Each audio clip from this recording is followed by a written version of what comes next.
take a look at the example, the integral of secant squared of x divided by tangent of x with respect to x. Well, first off, we have a trig function in the denominator, so let's bring it out so we can look at it. And that gives us secant squared of x times tangent of x to the negative 1 power dx. Anytime we have a trig function to a power, there's a good chance it's not really going, unless it's one of the few we have memorized, there's a good chance it's not really a trig problem. Do you guys remember that? Really, it's a power rule problem. And so we're going to look at what we have there and see, is one the derivative of the other?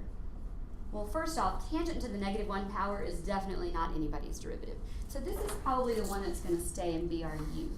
But it can only be our u if we have the derivative of the inside of that parenthesis to sacrifice.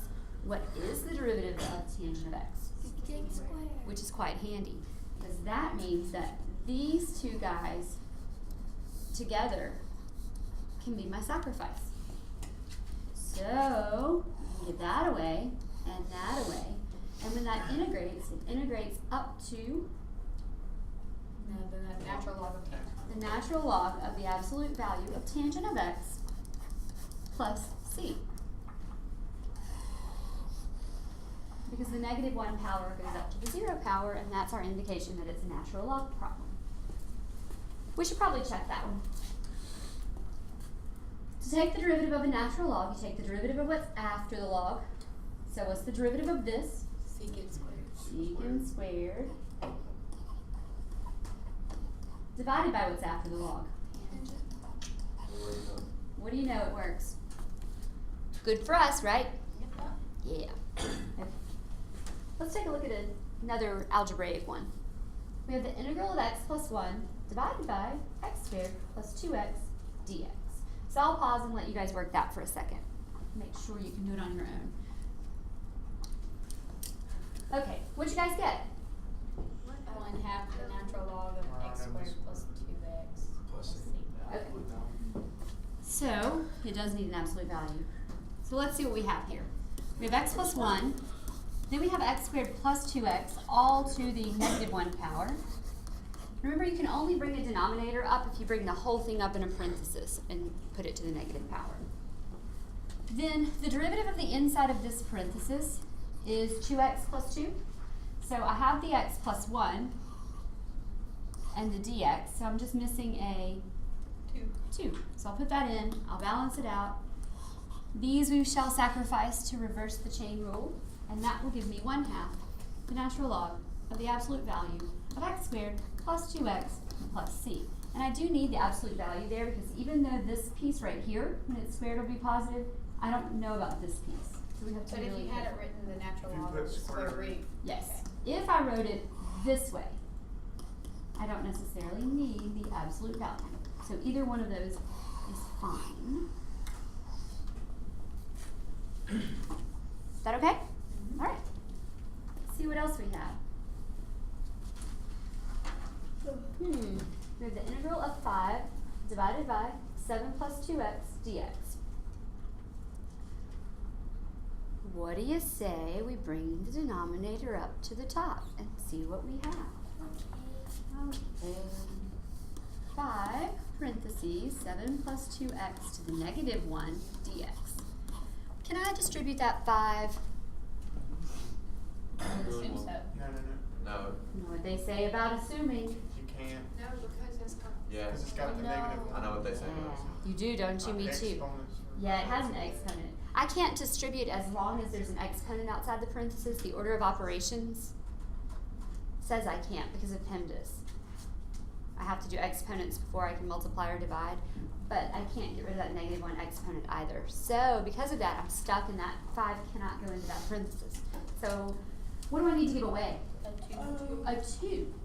Well, let's just pull the 5 out since we don't need it, right? And then if I make up a 2, I need to balance it with a 1/2. Will this freak anyone out if I just put it over 2? Multiplying by a half is the same as dividing by 2. Okay. So this is what we give away. That's our du. Then we do the power rule, which turns out not to be the power rule at all. It turns out to be the natural log of the absolute value of 7 plus 2x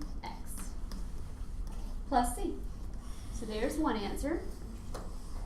You could also rewrite it as the natural log of the square root of 7 plus 2x to the 5th power plus c. Either way, I don't like I kind of still like the first way, I think. All right, let's pause for a sec. Okay, so here it says that if the degree on top is the same or higher than the degree on bottom, you'll have to use longer synthetic division before you can integrate. The reason for that is if we try to put parentheses around these guys and bring them up, the bottom up to the top, you can't distribute. But neither of the variable parentheses is the derivative of the other, or enough to work with. In fact, there's too much there to work with. So because you have extra variables and it's not an easy sacrifice, what you have to do is figure out a way to get it to distribute. But because it's a binomial in the bottom, you can't just float it and distribute it in. So you force it to distribute by doing long or synthetic division. If we're dividing by an x squared, you can't do synthetic division, you have to do long division. So we'll look at one in a little bit that you can do synthetic on. We have to do long division on this one. So you just forget about the integral for a minute and you pretend that you're back in algebra 2. And we do long division on the whole problem. Okay? Then you ask yourself, once you set up the division problem, what can I multiply the first thing here by to make it equal the first thing here? 1. Positive 1. So that's positive 1, and then you multiply that by all three of these. So 1 times x squared is x squared, 1 times 0x is 0, and 1 times 1 is 1. And then you draw a line, and you subtract. So in other words, you draw a line and change all three signs. And here's what happens. The first thing should cancel, and then after that, whatever remains is probably our remainder. Because see, we don't have any more spaces to go over here. We're left with an x only And 0. and a 0, but we don't have to show that. So how do we write an answer to a division problem? Do you guys remember? You do it over, So you do the 1 and then x over 1 plus the remainder over the what you divided by. divided, yeah, over x squared plus 1. So that's your answer. Y'all see that? Now you can integrate that. So we have the integral of 1 plus x over x squared plus 1 dx.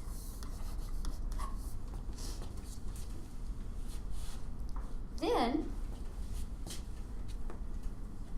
what I usually do is I split it into different integrals. And I do the 1 dx, and then I do the x over x squared plus 1, because it's a lot more complicated to deal with this than with this. And I just do it a little piece at a time. To integrate the 1 dx, that integrates up to x, right? Now this guy right here has variables in the bottom. But the good news is now, where's the highest power? On the bottom. And when the highest power is on the bottom, you can bring that up to the top and do something with it. So, what do I need to sacrifice right here? A 2x, yes. So I'll make up a 2. And I'll balance it with a 1/2. This will be given away. And then I'll allow it to integrate that parenthesis. We have x plus 1/2, The natural log. the natural log X squared plus 1 of x squared plus 1 plus c. plus c. Do you not have to put those in? You don't, because if you take any number and you square it, it's positive, and then if you add a positive 1 to it, it's already positive. But if you put the absolute value there, I wouldn't be upset about it. And then I'm just going to stop there. That's our answer. Yes, sir. Isn't there another way of doing division? Only if you're dividing by a linear binomial. Oh.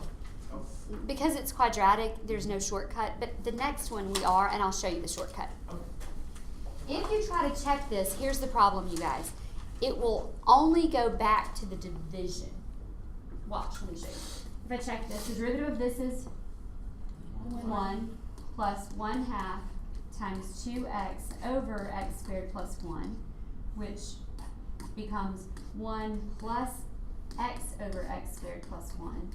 And to check it all the way back to the original, you would now have to get a common denominator back. Which would be Which x squared would plus be- 1 plus x over x. Yeah, so you can see that it would come back.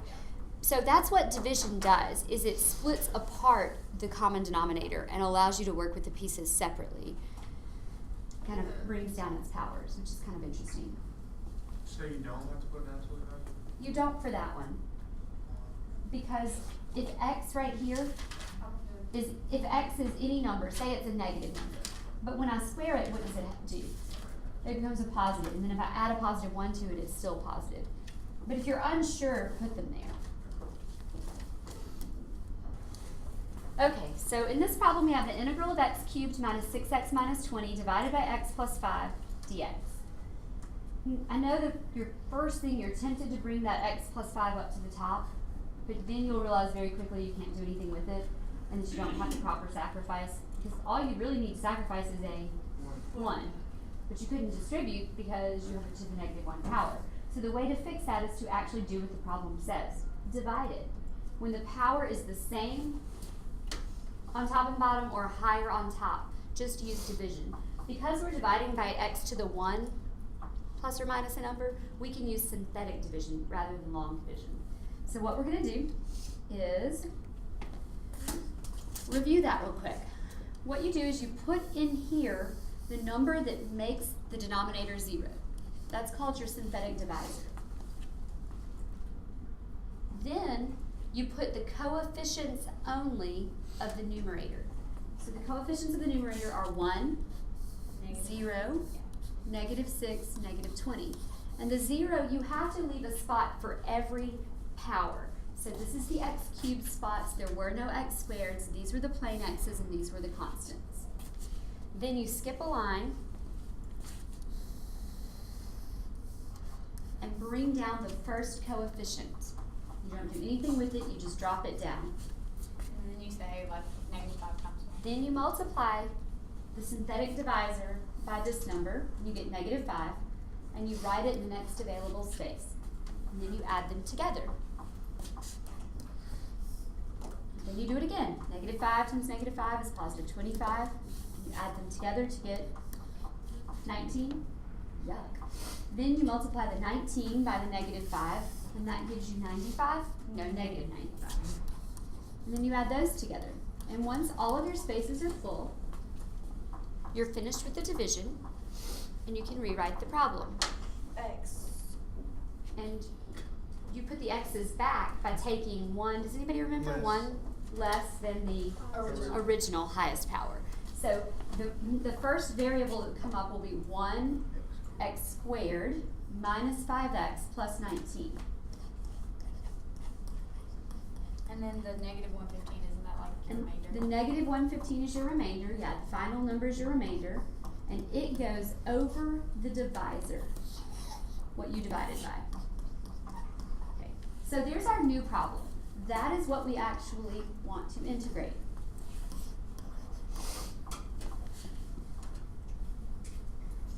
Okay. Here's the thing.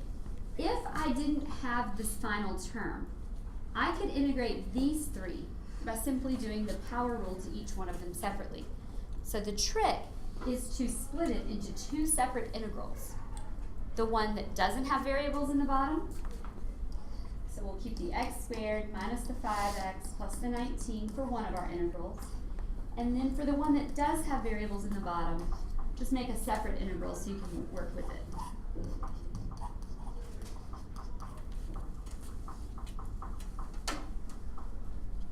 The remainder is the piece that will have a natural log in it.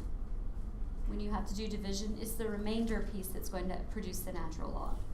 The rest of it won't. If I do these three right here, since there's nothing outside this other than understood 1, you can just integrate each of them separately. So it becomes 1x cubed over 3 minus 5 halves x squared plus 19x And that takes care of that one. Then on this one, we just have to make sure we understand what's going on. We have a 115 x plus 5 to the negative 1 dx. What do I need to give away in this case? An understood 1, right? Inside of that parenthesis has a derivative of 1. What do I do with the 115? Bring it out and keep it. So here's what I have. I have x cubed over 3 minus 5/2 x squared plus 19x minus the 115. So we just kind of boot that guy out there. And then this piece integrates up to a natural log. Oh, I'm out of room. My plus c. And we sacrificed a 1, so we didn't have to really balance it. Whoa. Hold on a minute. We did what? Okay, when we sacrificed the 1, we didn't really have to make one up. 'cause Right. it's common. Yeah, if it's a 1, you don't really have to show it. How do we check that? You don't. No, you really can. I promise. Watch. Yeah. Alright. That would be 3x squared over 3, which is x squared. That would be 10x over 2, which is 5x. 5x. That would be 19. And this would be the minus the 115 times 1 over x plus 5, right? Then you would find See how it comes back to before we integrate? And then you find the common And if you denominator. got a common denominator, if you were really worried about it, you could get a common denominator and multiply it, each one of these by the common denominator, and it would bring it all the way back to there. So it takes some time, but it's not bad. When do you have to do division? When the power on top and bottom are equal or the one on top is greater. higher on top, right? Make sense? Yes. We say they're top heavy. And then, can I ask a question? Can I stop it here? Okay.